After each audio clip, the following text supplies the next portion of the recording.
ఖమ్మంలో KCR BRS సభతో BRS ఇస్తారని సంచలన వ్యాఖ్యలు చేశారు కాంగ్రెస్ మాజీ ఎంపీ రేణుకా చౌదరి. కేసీఆర్ కు హెచ్చరిక. ఖమ్మం జిల్లా మీ మంత్రి దోపిడీ దొంగతనాలు తెలియడం లేదా, అక్కడ నిలువు దోపిడీ చేస్తున్నారని ఆగ్రహించారు రేణుకా చౌదరి.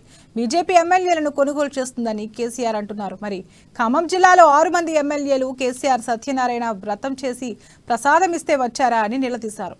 జిల్లా ప్రభుత్వ ఉద్యోగులకు జీతాలు లేవు, రాబోయే రోజుల్లో కేసీఆర్ కరెంట్ షాక్ ఇస్తారని తెలిపారు. తెలంగాణను కేసీఆర్ సర్వనాశనం చేశారు. ఈ కొత్త సంవత్సరంలో కేసీఆర్ నిజాలు చెప్పడం అలవాటు చేసుకుంటారు అనుకుంటున్నారని తెలిపారు రేణుకా చౌదరి.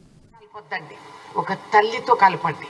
ఒక వయసు వరకు ఎదిగిన ఒక ఆడమనిషి 9 నెలల బిడ్డని శరీరంలో గుండెల కింద పోషించి గర్భవతిగా తను పని చేసుకుంటూ ఇంకా ఎక్కడికి తన ఆర్థిక శక్తి లేదు కాబట్టి ఒక గవర్నమెంట్ హాస్పిటల్ కి వచ్చి డెలివరీ కోసం వస్తే పసిపిల్లలు అక్కడ ఉంటూ కనీసం వాళ్ళకి ఏం వ్యాధి, డెంగ్యూ అనేది కూడా తెలుసుకోలేరా?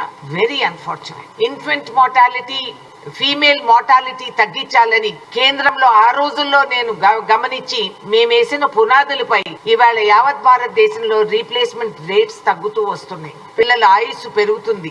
అందుకే ప్రజలు కూడా ఫ్యామిలీ ప్లానింగ్ వాళ్ళు అంగీకరించి ఇవాళ ఊర్లలో కూడా మనము 1 2 పిల్లలు కనే వాళ్ళని చూస్తున్నాం.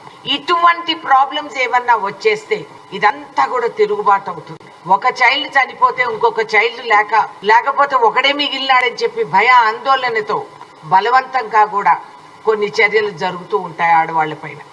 కాబట్టి ఇది నిర్లక్ష్యం చేయకూడదు.